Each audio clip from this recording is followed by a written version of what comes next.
Gostaria de convidar para compor a mesa, que vai fazer a moderação dessa mesa, a Ivelise de Souza Arcoverde, diretora de apoio à gestão do Ministério da Educação. Professora Ivelise.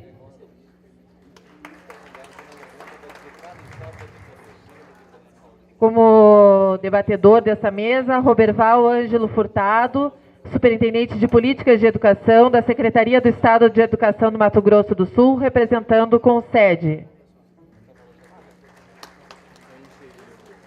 E também Ana Célia Lisboa da Costa, da Secretaria de Estado de Educação da Paraíba, que é gerente de ensino médio e educação profissional. Ana Célia.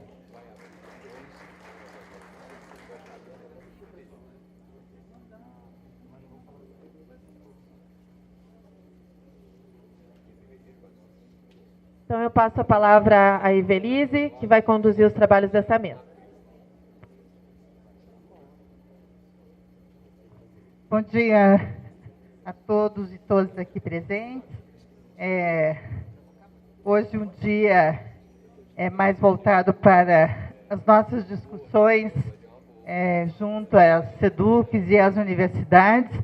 Eu acho que deu ontem para a gente mapear e apresentar a proposta que vai estar em discussão. E à noite é sempre interessante para a gente dar uma relaxada naquilo que ouviu e reorganizar o pensamento. E espero que hoje o dia seja bastante produtivo. Explicando um pouquinho essa mesa, então ontem foi a apresentação e hoje nós queremos ouvir, né, especialmente o CONSED, e convidamos também uma das secretarias, que é a da Paraíba, que tem desenvolvido um ensino médio inovador, com um trabalho bastante sério e que fez uma organização do trabalho bastante interessante para fazer a formação dos professores. Então, ela veio contar um pouquinho para nós, né, rapidamente, como é que isso pode ser articulado junto às SEDUCs. Queria lembrar a todos que esse movimento que hoje historicamente se concretiza, e agora, nesse momento, está iniciando a reunião dos secretários estaduais com o ministro, justamente para discutir as mesmas questões do pacto que estamos discutindo aqui. Lembro que esse movimento é um movimento que não começa hoje, ele tem uma história, e a história mais recente que a gente pode afirmar para a concretude desse momento foi um encontro do CONSED, onde se debruçou sobre a questão específica do ensino médio. Um nível de ensino que passou a demandar, felizmente, passou a demandar para os gestores, para todos nós da educação, uma preocupação maior, porque eu digo felizmente, porque os nossos alunos, os nossos estudantes estão chegando em volume muito maior no ensino médio e as preocupações começam a ficar um pouco diferenciadas do que tínhamos no passado, quando esse nível de ensino, embora dual, embora com todas as dificuldades, era bastante elitizado ainda. No momento em que se democratiza mais e se coloca a obrigatoriedade dos 4 aos 17 anos, algumas coisas, alguns sinais vermelhos começaram a aparecer, e numa iniciativa muito importante do CONSED, foi escrito um documento e entregue ao ministro da Educação, com vários itens de pauta, de reivindicações, de necessidade de trabalho articulado, de necessidade de intensificar o regime de colaboração entre os entes envolvidos, especialmente no caso do ensino médio, Ministério da Educação e Secretarias de Estado da Educação. Esse documento apontava necessidade de apoio financeiro, necessidade de apoio técnico, necessidade de um trabalho mais articulado, e esse documento foi passado ao secretário de Educação Básica, e eu me recordo que eu estava chegando ao Ministério da Educação e esse documento estava sendo exaustivamente estudado pela coordenação de ensino médio, e eu participei de algumas reuniões, e a partir dali foram elaboradas algumas possibilidades de atendimento. Nessas possibilidades de atendimento foram sendo criados projetos, programas para dar respostas àquelas demandas. Esse conjunto, né, foi se constituindo num corpo bastante substantivo de ações necessárias para o estabelecimento de uma política de ensino médio, né? Entre elas o apoio para a construção de escolas, o apoio para laboratórios, a necessidade de estudar mais o ensino médio integrado, de promover umas discussões, a discussão curricular, enfim, aquelas questões que ontem foram discutidas aqui e depois solicitadas novamente para serem refletidas e que hoje a gente está denominando pacto. Dentre essas ações, a ação que eu diria central e bastante demandada, bastante necessária, é a discussão da formação. Tanto da formação inicial, em que foi estabelecido o grupo das licenciaturas para se discutir a formação inicial, que depois vai cruzar com esse grupo de formação continuada, o grupo de formação continuada dos gestores das nossas escolas e dos coordenadores pedagógicos, e esse grande volume, esse trabalho gigantesco de formação continuada dos professores do ensino médio. Então, esse seminário ele resulta justamente dessa ação mais específica, que sem dúvida nenhuma é a maior ação, tanto em termos de recurso financeiro, como em termos de volume de trabalho, de pessoas envolvidas e das instituições. Então, isso é um fato inédito, realmente, que estamos conseguindo. E, nesse momento, eu passo a palavra para o Concede para colocar justamente a sua posição em relação a todo esse movimento. Tá? Então, muito obrigada pela participação de todos e já vou passar, então, para o Roberval. Nós vamos ter 1 hora de trabalho agora de manhã, porque é importante o trabalho de grupos, mas eu vou colocar para vocês 20 minutos, tá de bom tamanho. Então, 20 minutos para você um pouquinho menos, eu vou dar por causa da discussão do grupo, mais 10 minutinhos. Tá? Então, obrigada. Bom dia a todos novamente. Eu quero cumprimentar a professora Ivelise, em nome da equipe técnica do MEC, que está aqui presente, cumprimentar as universidades, e aqui eu quero ser um pouco bairrista, em nome das 2 universidades federais e da estadual do meu estado, que estão aqui presentes, a UFGD e a UFMS e a UEMS, cumprimentar todas as demais universidades. Nós estamos em 40 universidades aqui do nosso país, e os técnicos das secretarias de Estado de Educação. Nós estamos vivendo realmente um momento único, que para nós, das Secretarias de Estado de Educação, e logicamente para o Concede, que congrega todas elas, no momento de discussão, que eu acredito que com todas as arestas que nós estamos aparando aqui, Sandra, nós vamos chegar não vou dizer que num consenso, professora Ivelise, nós vamos promover uma discussão muito saudável e que vai resultar em bons frutos. Porque é impossível que tantas cabeças aqui pensando em prol do ensino médio não vai sair coisa muito boa. E quero dizer também, em nome da professora Nilene, Maria Nilene Badeca da Costa, que é presidente do Concede, eu vou pedir para descer, se vocês não se importarem, porque professor não fala sentado, é complicado.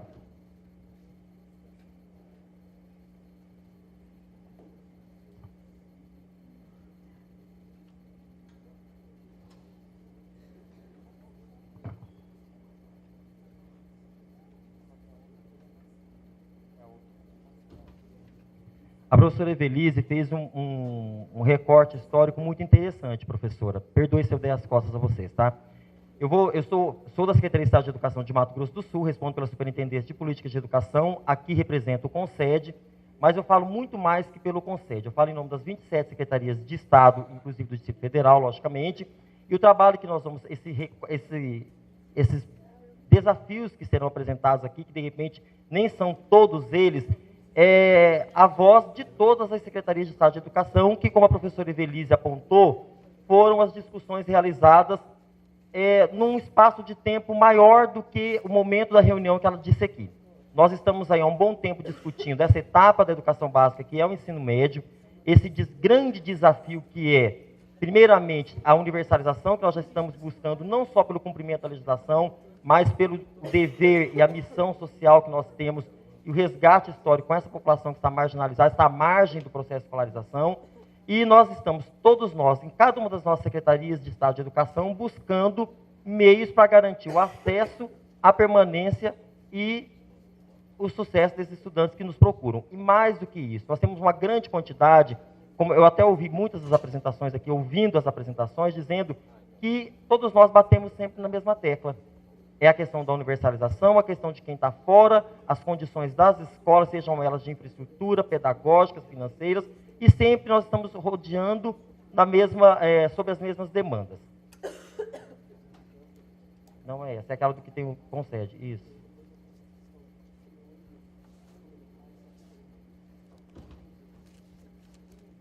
Eu quero pedir que os coordenadores de ensino médio, as equipes da Secretaria de Estado de Educação, estejam atentos comigo aqui também. Se faltar alguma coisinha, depois eles podem contribuir também, professora, porque nós tentamos sintetizar aqui um pouco do que a professora Ivelisse citou. Realmente, nós trabalhamos desde 2011 e mais intensivamente em 2012, nos debruçamos primeiramente no âmbito das nossas secretarias, do nosso Estado, sobre as nossas realidades, em seguida por região, e depois em seminários em que nós propusemos ao Ministério da Educação como estava o ensino médio nas redes estaduais de ensino e como nós gostaríamos, o ensino médio que nós queremos para o país, até por conta da demanda que nós temos. Nós temos praticamente 85% da oferta do ensino médio no país.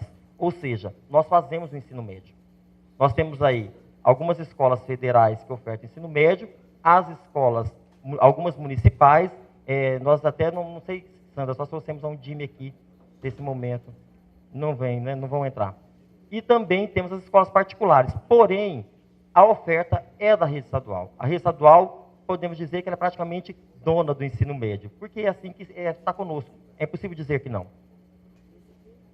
Nós fazemos como marco normativo, que esse é recente, não tem como a gente fugir dele, de falar da emenda constitucional 59.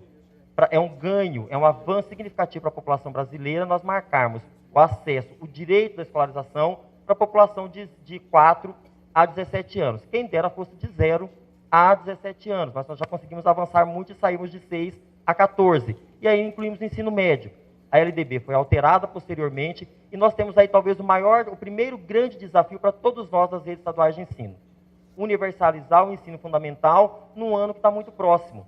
Nós falamos em 2016, quando a emenda foi feita lá atrás, em 2009, 2016 parecia que estava muito distante, mas não está. Se nós contarmos sermos bem ajustados, faltam 2 anos. Nós temos muito pouco tempo para buscar uma faixa da população que está fora da escola. Então, é um grande desafio que todos nós temos, é uma junção de esforços que nós temos que fazer de toda a sociedade civil organizada para que nós estejamos buscando essa população, que é o recorte que nos cabe por conta da rede estadual de ensino, da população de 15 a 17 anos. Talvez esse, de pronto, seja o maior desafio que nós tenhamos de início. Buscar essa população, que não é pouca. Todos os estados, professor Ivelisse, ontem a professora Jaqueline citou, que nós deveríamos fazer mapeamento, isso todos nós já temos. Todos nós sabemos a quantidade de pessoas, de cidadãos de 15 a 17 anos que está fora da escola. E quando nós somamos essa população com aqueles que evadem todos os anos a nossa escola, nós temos um contingente muito maior. E eu vou citar o exemplo do meu estado, que a gente pode falar com propriedade daquilo que a gente vive. No estado de Mato Grosso do Sul, nós temos, mediante dados do censo escolar, do censo do IBGE e censo escolar, fazendo todos os cruzamentos fora do processo de escolarização, no estado, que tem 2.500.000 habitantes, quase 30 mil pessoas na faixa etária de 15 a 17 anos fora da escola.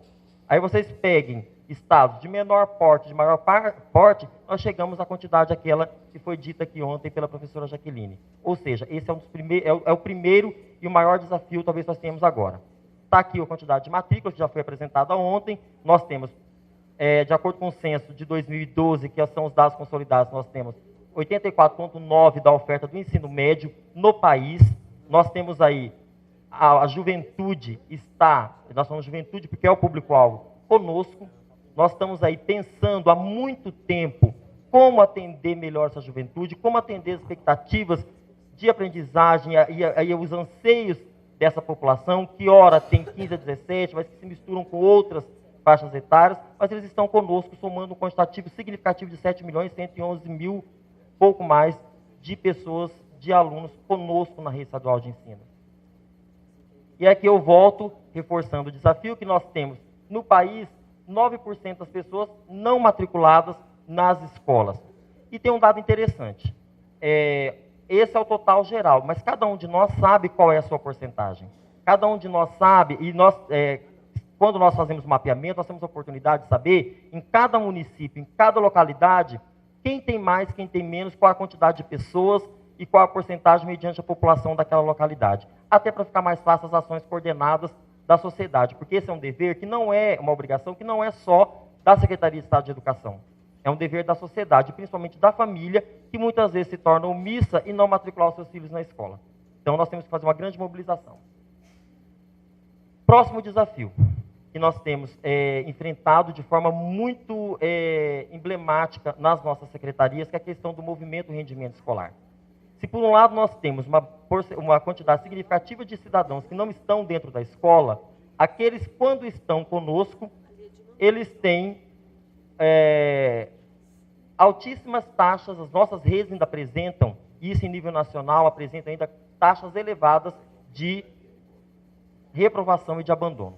Quando nós juntamos ali as duas taxas, a reprovação e o abandono, nós temos uma quantidade assustadora de pessoas que vão se perdendo no caminho do nosso ensino médio.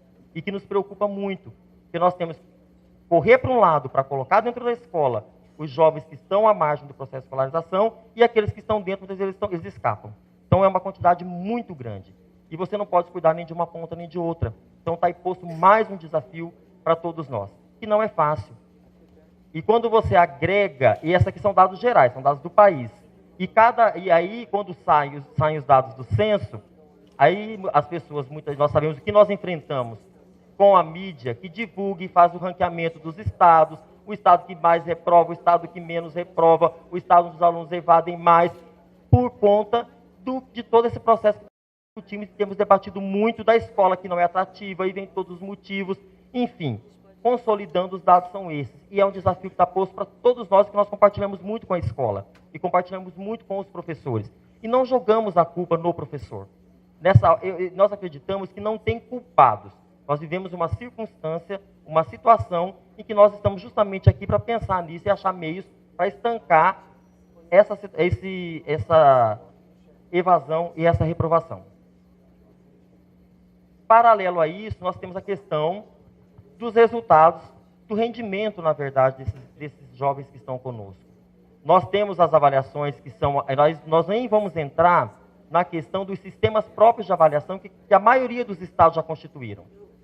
Todos nós aqui sabemos que a maioria dos estados das redes estaduais de ensino já constituíram sistemas próprios de avaliação e, paralelo às avaliações nacionais, tem as suas avaliações mais pontuais de acordo com aquilo que desenvolve. Nós trouxemos aqui a escala de proficiência das avaliações nacionais. E os nossos alunos têm deixado, de acordo com o que está posto, um pouco a desejar. Porque numa escala de proficiência de 0 a 500, nossos alunos, até trouxemos um recorte mais recente, eles ainda estão na metade da reguinha, por assim dizer, numa linguagem mais convencional. Ou seja, nós temos, voltando nos desafios, gente para fora da escola, uma quantidade significativa dentro, boa parte dentro, muitos que estão dentro, que se perdem no meio do caminho, e os que continuam ainda não têm a proficiência na aprendizagem que nós gostaríamos que tivesse. E está aí um desafio também posto para nós pensarmos juntos. Somado a tudo isso, que foi muito bem dito aqui, nós temos um componente que foi esquecido por muito tempo no nosso país e que veio à baila de uns anos para cá, nos últimos anos, que não é a salvação do ensino médio. Nós não estamos dizendo aqui que a educação profissional veio para salvar o ensino médio, ela é sim uma opção de incremento para o currículo, uma opção para o jovem, mas não para todos. No entanto, ela ainda é uma situação muito modesta. Nós trouxemos do quantitativo de 2012 que apenas 3,6% das matrículas eram do ensino médio integrado. Não estou dizendo que nós temos que ter 100%, ou que nós teríamos que ter 50%, mas ela não representa os anseios daqueles que gostariam de estar no curso técnico de forma integrada. Nós sabemos que nós precisaríamos ter mais matrículas nessa modalidade. nesse tipo de oferta. Porque muitos gostariam de fazer o ensino médio e de forma integrada à educação profissional. Ainda não tem essa oportunidade, até por conta das questões históricas que estão postas por trás disso. Então, é um componente para nós pensarmos. Tivemos grandes avanços nesse período? Tivemos. Porém, nós ainda temos uma dívida com toda essa população que gostaria de fazer. Muitos não. Outros querem se organizar, se preparar para o ingresso à educação superior. Outros querem fazer outra questão, mas muitos gostariam de estar no curso de educação profissional e junto ao ensino médio. E nós, muitas vezes, não conseguimos por N motivos, de infraestrutura, de formação de professores. E aí nós esbarramos, e até de questão de financiamento mesmo, porque nós sabemos que você manter uma classe comum de ensino médio é uma questão, e você manter uma classe de ensino médio integrado à educação profissional, ou um curso de educação profissional, é outro encaminhamento, é outro financiamento, é outro custo. E aí nós vamos já caminhando para as questões pedagógicas mesmo, que é impossível não falar.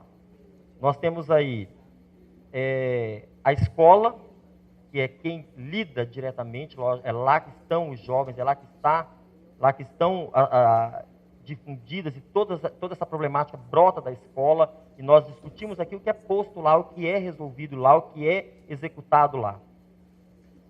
A organização, e está para nós refletirmos, a organização pedagógica, administrativa e infraestrutura da escola estão condizentes com as necessidades e expectativas do estudante de hoje? E aí está uma pergunta para todos nós respondermos. E nós temos que olhar nesse momento para as escolas com as quais nós lidamos.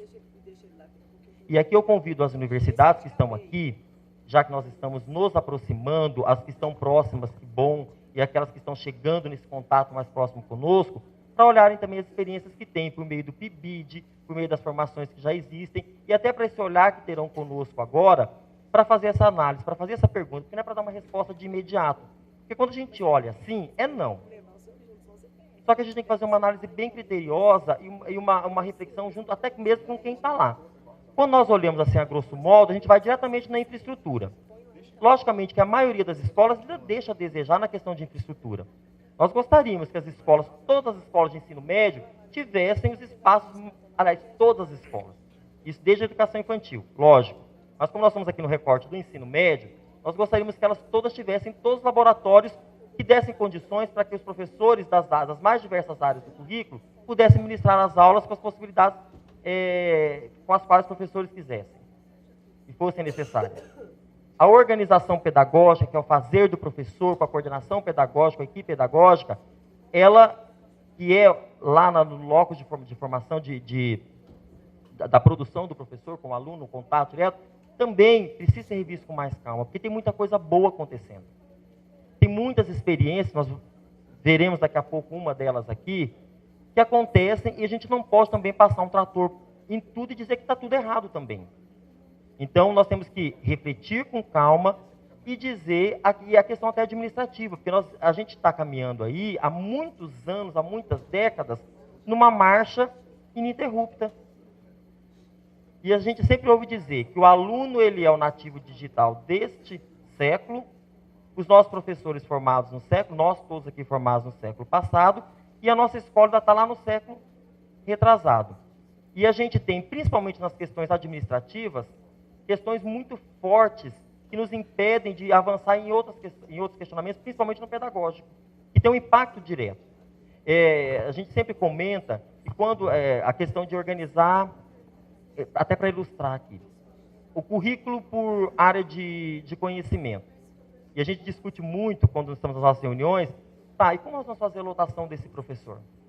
Aí você esbarra muitas vezes na questão administrativa, de recursos humanos. E quantas outras iniciativas nós deixamos de implementar ou não implementamos na sua totalidade, porque questões administrativas ou questões de ordenamento jurídico nos impede de imediato, nós temos que fazer alguns arremedos para dar conta do que nós queremos.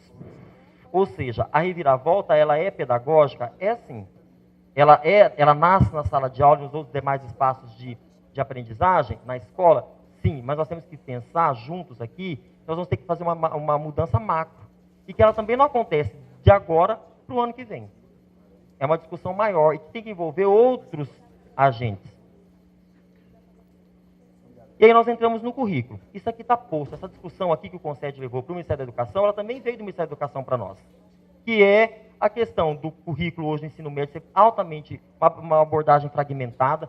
É impossível você olhar o currículo do ensino médio, que aí nós vamos deixar para cada um de nós aqui, com as nossas universidades, discutir a questão de concepções, de encaminhamentos, mas quando nós chegamos naquilo que materializa o currículo, que nós sabemos que o desenho é a matriz curricular, que acaba, ele se fragmenta em disciplinas.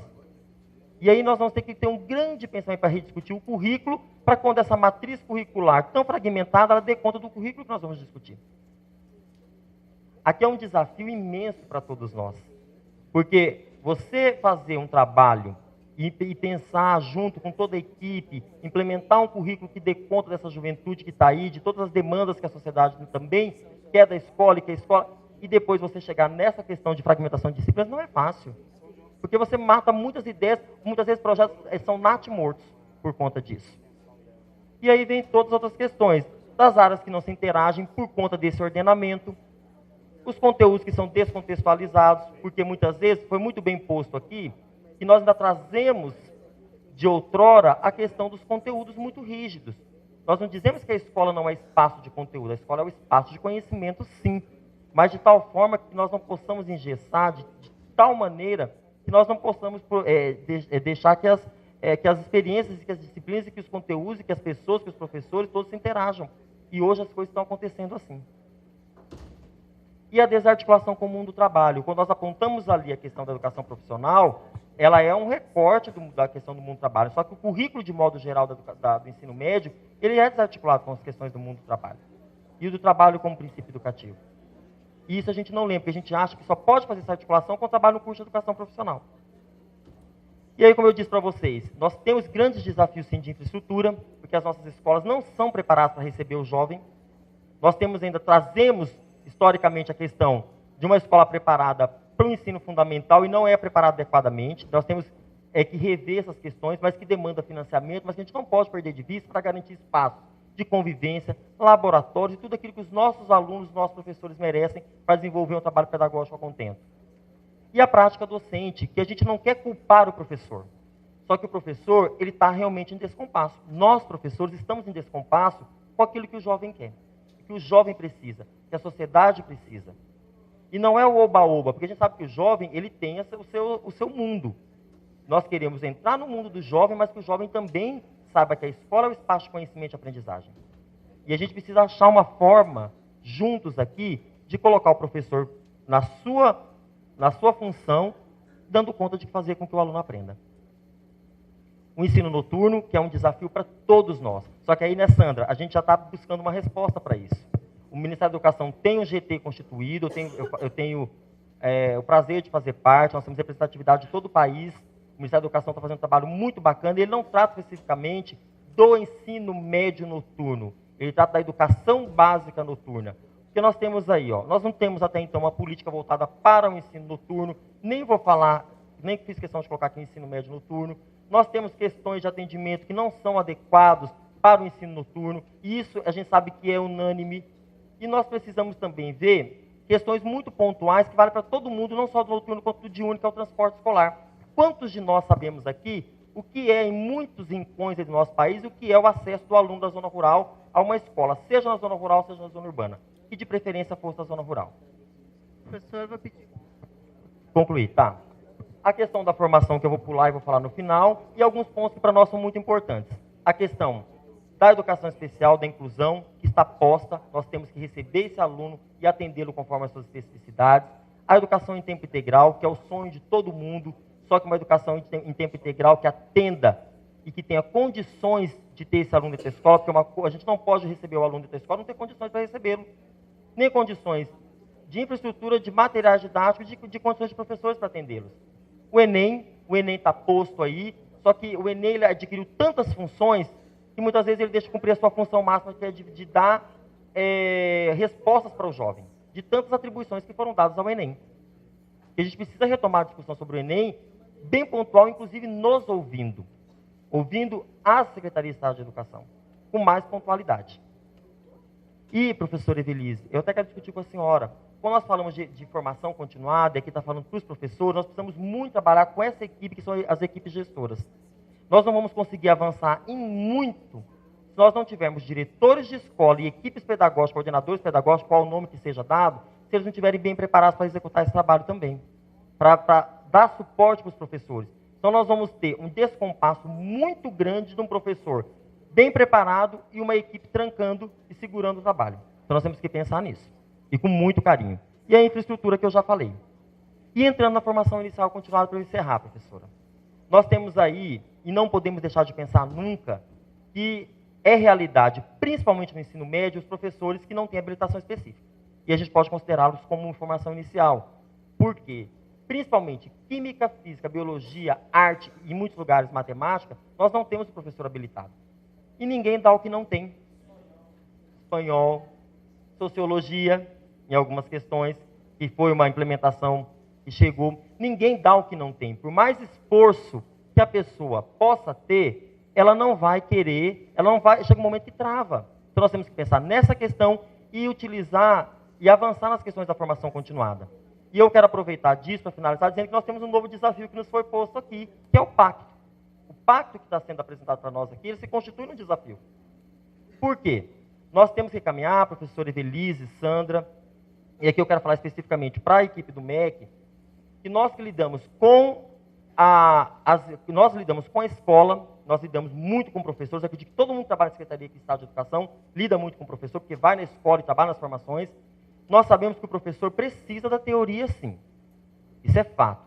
Só que o nosso professor está com uma prática pedagógica muito complexa, que não dá conta da sala de aula. Então, nós temos aqui, aí eu vou falar também agora para as universidades, que nós vamos ter que acertar muito o nosso caminhar. Porque a teoria ela é muito bem-vinda. Ela dá suporte para as nossas ações enquanto educadores. Só que nós vamos ter que juntar forças para pegar a teoria, associar com a prática e fazer uma caminhada muito bacana. Porque os professores, as questões metodológicas, as questões didáticas, elas têm deixado a desejar e muito. Muito mesmo. Eu percebi, professora Evelise, na composição dos cadernos, que essa questão ela vem muito bem posta. E nós vamos ter que discutir. E eu vejo que essa discussão ela vai ser iniciada aqui, nós vamos ter que implementar nos estados. Porque nós não vamos poder levar toda a teoria e o professor falar sem saber para onde ele vai caminhar. Nós vamos ter que discutir a miúde essas questões. Voltar e dar conta, nós temos iniciativas como o PARFOR e como o PIBID, que são extremamente relevantes, mas que ainda não deram conta da formação inicial e continuada dos professores, e implementar, de repente, agora por meio do pacto, que é esse nosso novo desafio, nós vamos conseguir implementar a formação continuada e dar resposta para esse professor que está um pouco desarticulado na sua prática docente. Eu não sei se os meus colegas aqui da Secretaria de Estado de Educação gostariam de acrescentar mais alguma questão que ficou falha. E eu acredito que, assim, nas nossas discussões, eu não sei se vai haver, Sandra, momento de debate aqui no final da mesa. Aí os meninos aí pensam, os coordenadores de ensino médio, as equipes das secretarias. Eu agradeço em nome da professora Marina Helena Badeca da Costa, que é a presidente do CONSED. Eu agradeço também em nome dos coordenadores de ensino médio, das pessoas que representam a Secretaria de Estado de Educação. E, mais uma vez, eu reforço um convite para as universidades que estão aqui, que nós juntemos esforços, nós, ao invés de andarmos cada um para um lado, e cada um puxando a corda para um lado, que nós nos aproximemos e façamos do pacto realmente um pacto, e não uma desavença. Obrigado. Obrigado, professor Roberval.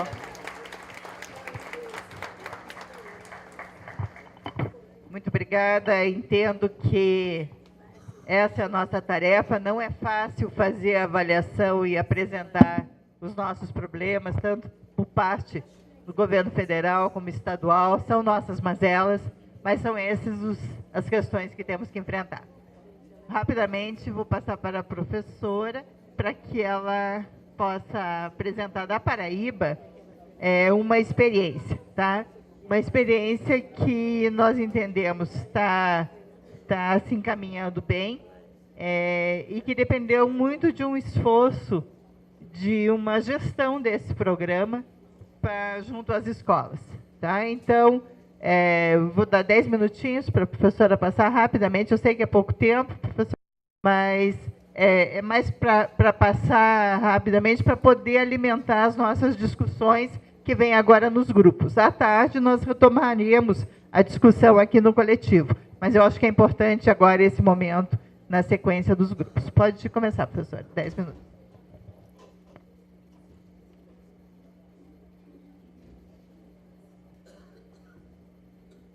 Bom dia, pessoal.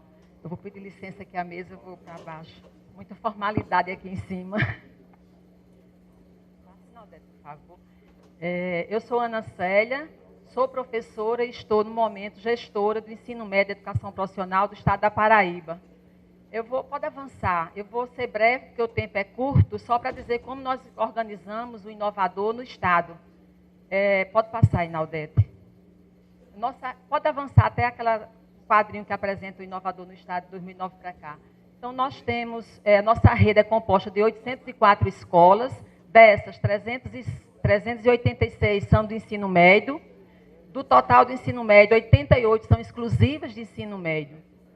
Então, o inovador chegou no nosso estado em 2010, as escolas receberam recurso, mas nenhuma ação foi implementada. Tá? 2011 assumimos, também o ano letivo já havia sido pensado no final do ano anterior, a gente manteve. Em 2012, nós iniciamos efetivamente a ação do programa em 26 escolas. Dessas 26, 19 tinham sido aderidas ao programa em 2010. Esse ano, nós estamos com 49 escolas. Não foi fácil, é uma confusão danada. Temos 2 problemas graves, transporte e alimentação. A escola precisa fazer um plano de trabalho para que o Estado possa fazer a complementação. E isso gerou transtorno. Transporte escolar foi um caos. Nós temos alguns municípios enormes e os prefeitos não aceitavam de jeito nenhum, porque tem uma história de bate e volta e que você tinha que pagar uma diferença para isso. Então, a gente começou já com grandes dificuldades. Pode passar, Inaldete. Avança, porque isso aqui eu vou só ver como a gente organizou para possibilitar a escola a formação.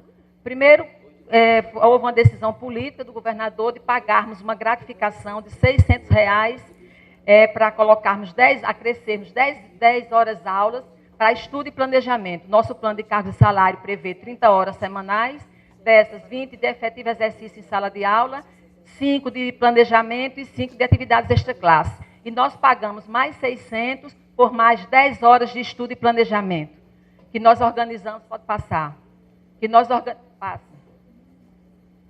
Nós já trabalhamos com esses 3 macrocampos como obrigatório desde o ano passado, quando o MEC colocou só o acompanhamento pedagógico. Nós entendemos que iniciação científica e leitura e treinamento também teria que estar nesse contexto de obrigatoriedade. E os demais, cada escola faz a sua opção, considerando o seu público, os interesses dos jovens e dos professores também. E orientamos cada macrocampo desse, por exemplo, de iniciação científica, prioritariamente para os professores da área de exatas e matemática, né? Mas não exclusivo, mas prioritariamente. E acompanhamento pedagógico, qualquer professor, mas também qualquer professor de qualquer área. E leitura e letramento, prioritariamente os professores da área de linguagens. O professor articulador, as escolas tentam empurrar aquele que é mais próximo da direção. É uma relação difícil, porque a gente não pode estar decidindo pela escola, e nem sempre o que o diretor indica é o professor mais comprometido. Então, isso a gente ainda tem uma certa dificuldade na rede. Pode passar. Pode passar, porque isso aqui já está no documento, só para a organização dos estudos. Então, como é que a gente organizou as 40 horas do professor? Aí a gente empanca tem uma dificuldade grande, que é exatamente na jornada do professor, dupla e tripla muitas vezes. Então, eles têm 2, 3 vínculos que dificulta ele estar exclusivo na escola. A gente fez os ajustes, tentamos negociar com o professor a troca de escola, o horário dele quando ele é do município, para ele passar para o turno noturno e ficar no estado durante o dia. Então, foi feita uma negociação, não foi 100%, mas a gente conseguiu, a maioria, a gente fazer essa permuta de horário com eles. E organizamos da seguinte forma: o professor articulador, para não perder uma gratificação de sala de aula, que é uma bolsa permanência, a gente conseguiu, junto à Secretaria de Administração, uma redução da sua carga horária. Então, ele tem 10 horas de sala de aula, 10 horas para estar fazendo a articulação do programa entre as áreas nos dias de formação, e as 10 horas, as 20 horas as restantes, elas ficam para estudo, planejamento, igual com toda a equipe escolar. Pode passar. E para tentar juntar os professores por área E um outro momento, todo mundo junto e respeitando o horário da nossa formação da rede, que é um curso de especialização ofertado aos sábados.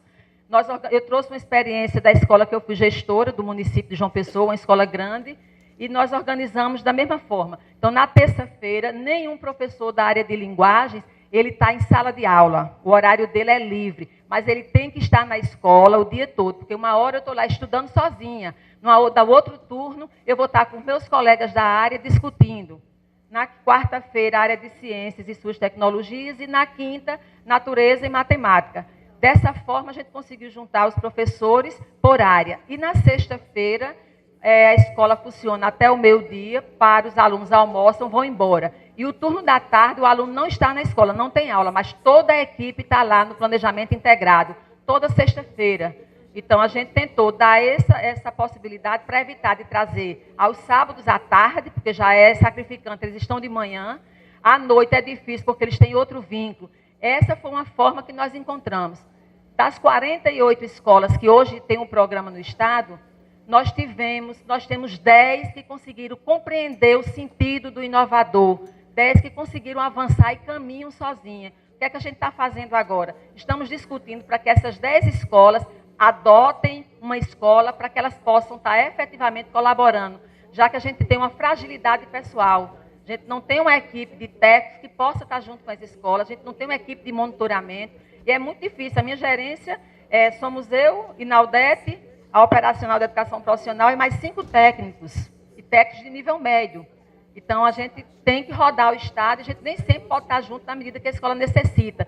Então, a gente está tentando fazer essa articulação. Uma regional, a Universidade Federal de Campina Grande, que oferece todas as licenciaturas da área de exatas, ela já está sendo parceira nessa construção. Ela adotou as escolas do Inovador, que são 6, na regional de Cuité, e ela já está junto com as escolas. A gente tem uma outra ação também com a Universidade Federal, e a professora Ariane, pró-reitora, está aqui com a gente hoje. Também é parceira, nesse primeiro momento, na cidade de João Pessoa, apenas, mas está havendo uma negociação para a gente expandir, para que a gente possa efetivamente fortalecer essa ação. Não é fácil. Tivemos que fazer um investimento emergencial ano passado em bandejões, em mesas de refeitório, freezer, porque a quantidade de alimento na rede, nessas escolas, é gigante. Servir o alimento para a escola com 900 alunos, como nós temos, é uma dinâmica complicadíssima. Nós temos 2 escolas com um número muito grande de alunos, e que a equipe abraçou o programa e, efetivamente, eles são parceiros no horário de almoço. Inclusive, eles almoçam na escola com a turma. E tem uma organização. Eu só não tive coragem de comprar garfo e faca. Ainda mantemos as colheres de plástico, que eu achei que era um risco muito grande nesse primeiro momento. E é isso, a gente organizou dessa forma. É claro que a gente ainda tem uma série de dificuldades grandes, e a principal delas é a formação, porque, embora nós tenhamos uma situação um pouco mais confortável do que o ano passado, que houve uma injeção de 3.040 novos professores concursados na rede, pessoal novo, sangue novo, cheio de energia para trabalhar, né? Então, isso deu uma oxigenada na nossa rede, porque juntamos um quadro efetivo antigo, digamos assim, e o pessoal novo, recém-saído da universidade, com outras ideias, Então, isso tem colaborado efetivamente com as nossas escolas, com essa discussão que está sendo implementada. Agora, ainda é um longo caminho a percorrer, né? Era isso.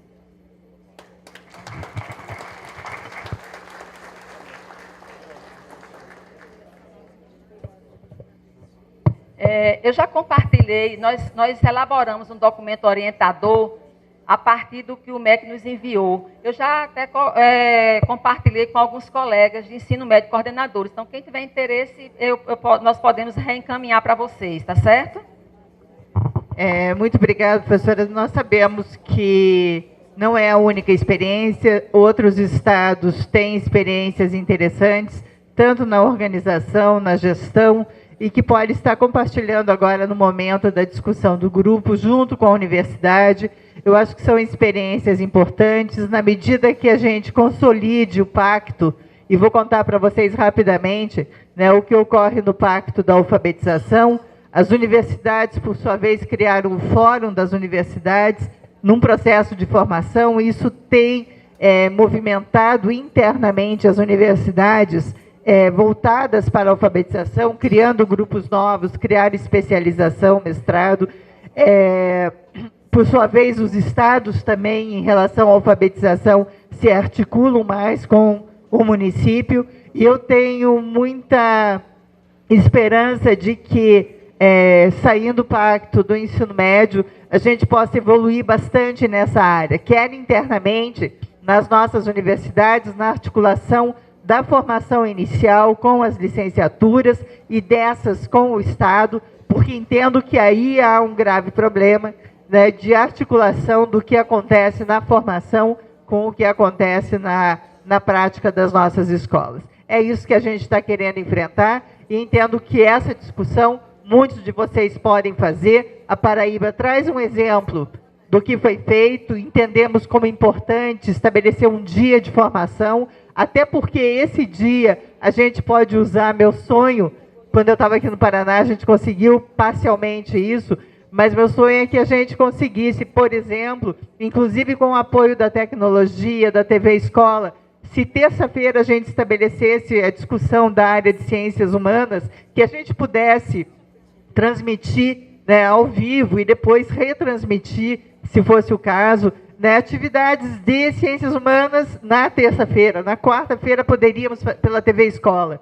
Né? Eu acho que a gente já tem elementos, já temos infraestrutura para isso, precisamos de gestão, precisamos nos organizar. Lógico que eu não estou pensando isso para esse momento. Há um caminhar, não é fácil, né? Como eu disse, é um caminhar difícil, mas eu acho que a gente está no caminho. Tá? Eu desejo um debate bastante rico e que a gente traga aqui à tarde não só críticas em relação à proposta que nós queremos, mas especialmente sugestões no sentido de que se há críticas, se há problemas, a gente possa avançar já com soluções bem concretas para que a gente saia daqui já mais maduro para o que vai ocorrer na sequência. Tá? Muito obrigada.